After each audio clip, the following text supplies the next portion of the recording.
The fall of man, paradise lost through pride and deception. The story of mankind's fall from grace represents one of history's most pivotal moments. When Adam and Eve chose disobedience in the Garden of Eden, their decision altered humanity's trajectory forever. This catastrophic event shattered the perfect relationship between Creator and creation. Sin entered the world through one man's transgression, introducing suffering, shame, and separation from God into what was once a perfect existence. Understanding what truly went wrong in Eden provides essential insight for believers today. By examining the subtle deception, the pride that preceded the fall, and the devastating consequences that followed, we can better appreciate God's redemptive plan through Christ to restore what was lost in that fateful moment. Think about it. The very foundation of many religious and philosophical understandings of human nature stems from this single narrative. It's not just a quaint old tale. It's a story that grapples with fundamental questions about good and evil, freedom and obedience, and the very nature of our relationship with the divine. To truly understand the impact of the fall, we need to first paint a clear picture of what life was like before. Imagine a world untouched by the blemishes we know today, a realm of perfect harmony where the relationship between humanity and the divine was seamless and unbroken. This wasn't just a physical paradise. It was a state of spiritual and emotional perfection. Adam and Eve existed in a state of innocent grace, their every need met, their connection with God direct and unhindered. They walked in fellowship with their Creator, experiencing a level of intimacy and understanding that we can only dream of now. The very environment around them reflected this perfection, a lush garden teeming with life, where nature itself was in perfect accord. There was no struggle for survival, no fear of predators, no concept of pain or suffering. It was a world where joy was the natural state of being, and every moment was an experience of pure, unadulterated bliss. This sets the stage for the profound tragedy that is about to unfold.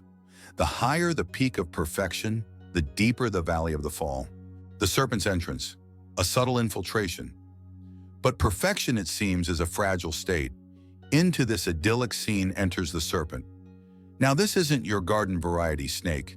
The serpent in the biblical narrative is depicted as particularly cunning, a creature capable of speech and possessing a clear intent to disrupt the harmony of Eden. Interpretations vary widely. Some theological traditions identify the serpent as Satan himself or a demonic entity acting on his behalf. Others view it more symbolically, representing the inherent temptations that lie dormant within us. Regardless of the specific interpretation, the serpent's arrival marks the beginning of the end of paradise. It doesn't storm in with fire and brimstone. Instead, it employs a far more subtle and insidious tactic: deception. The serpent understands that to break the bond between humanity and God, it needs to sow seeds of doubt, to twist the truth, and to appeal to the very core of human desire. Its approach is calculated, targeting the vulnerabilities that lie beneath the surface of innocence. This subtle infiltration is a crucial aspect of the story. It highlights the fact that the greatest threats often don't come from overt aggression, but from the quiet whispers of doubt and the carefully crafted illusions of temptation. The serpent's presence introduces an element of conflict into a world that was previously defined by perfect peace. It represents the first challenge to the divine order, the first whisper of rebellion against God's loving authority. The forbidden command, understanding the boundary. At the heart of the Garden of Eden stood two trees of immense significance: the tree of life, symbolizing eternal existence in God's presence, and the tree of the knowledge of good and evil. God had granted Adam and Eve dominion over all of creation, giving them the freedom to enjoy the abundance of the garden. However, he issued a clear and specific command. They were not to eat from the tree of the knowledge of good and evil. This prohibition is often misunderstood. It wasn't an arbitrary rule designed to restrict human happiness. Instead, it served several crucial purposes. Firstly, it was a test of obedience, an opportunity for Adam and Eve to freely choose to honor their Creator's word. This act of obedience was an expression of their love and trust in God's wisdom and authority. Secondly, the command highlighted the distinction between the Creator and the created. By refraining from eating the fruit, Adam and Eve acknowledged their dependence on God and their place within the divine order.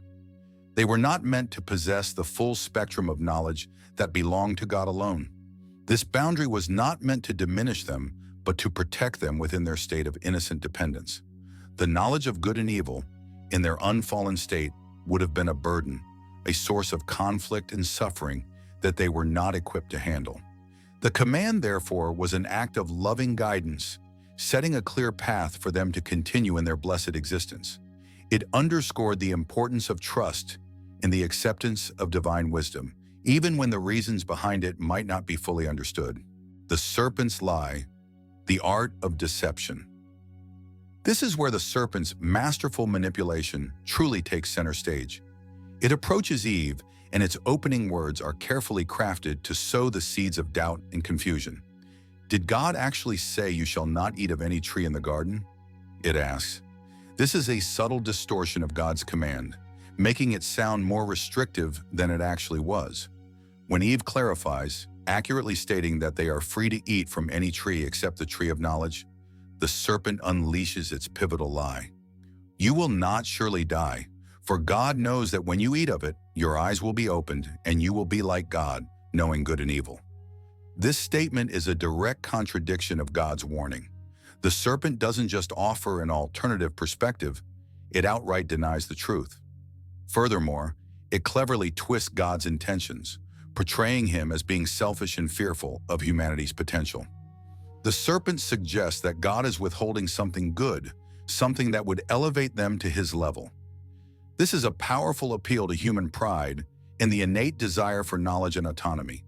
The serpent's words are designed to make God seem less trustworthy, less loving, and even a little bit insecure. It paints a picture of a God who is trying to keep humanity down, rather than one who is guiding them towards their true flourishing within the bounds of their created nature. The brilliance of the deception lies in its subtlety, its appeal to human aspirations, and its outright denial of divine truth. It's a classic example of how lies, when cleverly presented, can be far more persuasive than the simple truth. Eve's choice, the ascent of pride. Eve listens to the serpent's seductive words, and a profound shift begins to occur within her heart and mind. She looks at the forbidden fruit, and suddenly it appears in a completely new light. The serpent's lies have transformed it from something forbidden into something desirable, even essential. She perceives it as good for food, appealing to her physical desires. It is also pleasing to the eye, enticing her aesthetic sensibilities. But the most potent draw is that it is desirable for gaining wisdom. This is the serpent's ultimate triumph. It has successfully tapped into Eve's latent pride, her desire to be more, to know more, to be like God. In this moment, Eve's focus shifts from obedience to self-advancement. She begins to trust the serpent's words over God's clear command. This is the essence of pride, the elevation of one's own judgment and desires above the will of the divine. The temptation isn't just about acquiring knowledge. It's about asserting independence, about questioning God's authority, and about believing that she knows what is best for herself. The act of taking the fruit and eating it is a physical manifestation of this internal shift. It's a declaration of independence, a symbolic act of rebellion against the divinely ordained order. In that single moment, the perfect harmony of Eden begins to unravel, not because of an external force, but because of a choice made from within, fueled by pride and the deceptive allure of forbidden knowledge. Adam's participation, a silent acquiescence.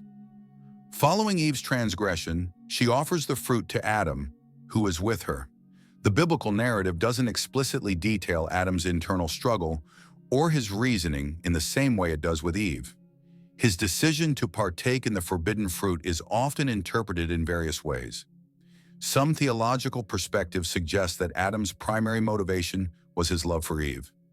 Faced with the reality of her disobedience and the potential consequences, he chose to join her, perhaps out of a desire to remain united with her, even in their fallen state.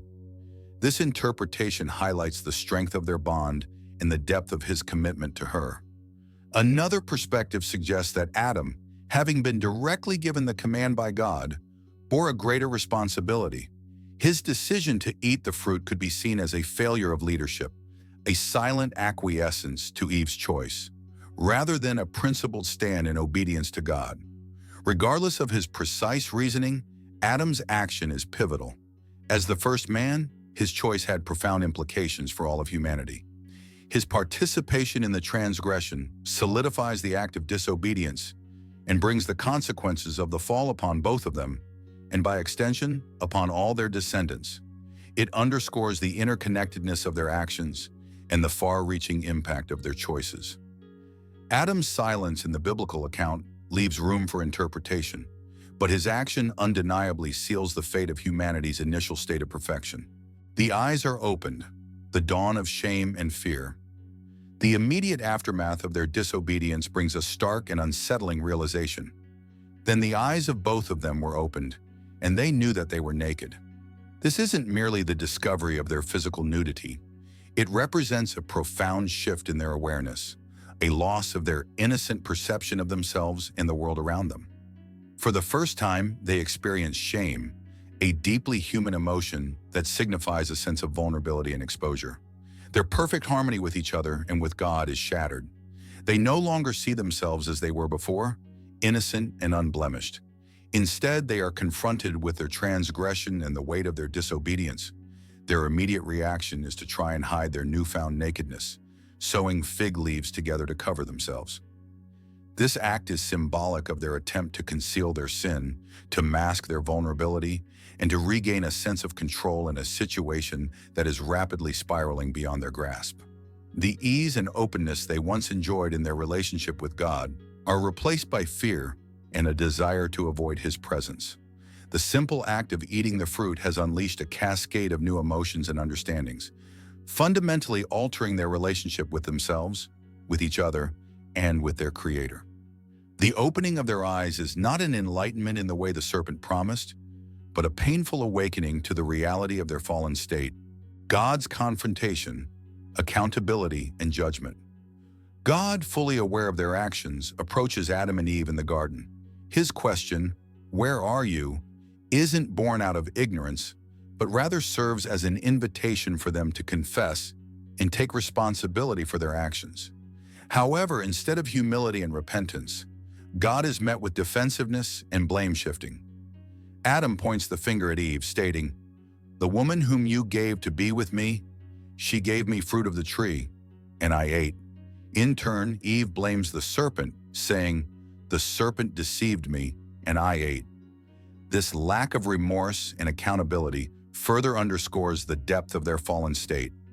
Their inability to take ownership of their choices reveals the corrosive effect of sin on their relationship with God and with each other. Following this exchange, God pronounces the consequences of their disobedience.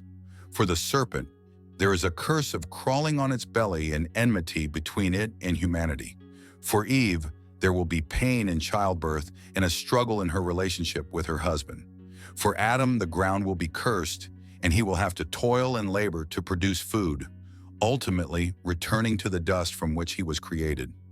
These judgments are not acts of vindictive anger, but rather the natural and inevitable consequences of their choices, reflecting the disruption of the perfect order that they had caused. The pronouncements highlight the introduction of pain, struggle, and ultimately death into the once perfect existence of humanity. Expulsion from Eden, the loss of paradise.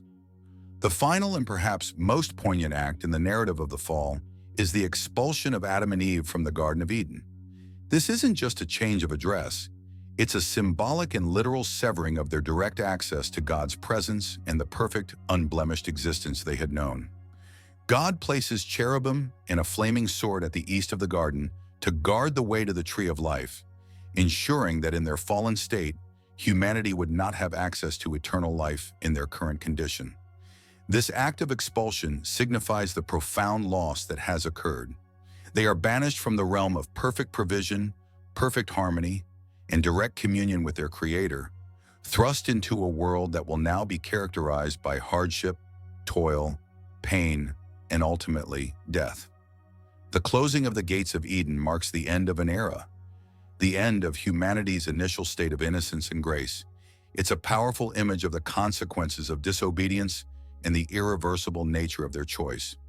The longing for this lost paradise would become a recurring theme throughout human history, a reminder of the perfection that was once within reach but was forfeited through pride and deception. The enduring legacy: pride, deception, and redemption. The story of the fall of man, though rooted in ancient text, continues to hold profound relevance for us today. It serves as a powerful allegory for the human condition, exploring the timeless struggles with temptation, the seductive nature of pride, and the devastating consequences of deception. The desire to be like God, to possess ultimate knowledge and control, remains a powerful driving force in human behavior, often leading us down paths of self-destruction. The subtle whispers of deception, both from external sources and from our own internal desires, continue to cloud our judgment and lead us astray. The consequences of our choices, both individually and collectively, echo the pain and hardship introduced into the world through the fall. Yet within this narrative of loss and consequence, there is also a message of hope. The story of the fall sets the stage for the narrative of redemption. The understanding of what was lost in Eden provides the context for appreciating God's plan to restore humanity through Jesus Christ. The themes of pride and deception that led to the fall are countered by the humility and truth offered through Christ's sacrifice. The separation from God that resulted from sin is bridged through faith and grace. The story of paradise lost is ultimately intertwined with the promise of paradise regained. By understanding the roots of our fallen nature, we can better appreciate the depth of God's love and the transformative power of His redemptive plan. The echoes of Eden serve as a constant reminder of both our potential for greatness and our susceptibility to temptation, urging us to seek a path of humility, obedience, and reconciliation with our Creator.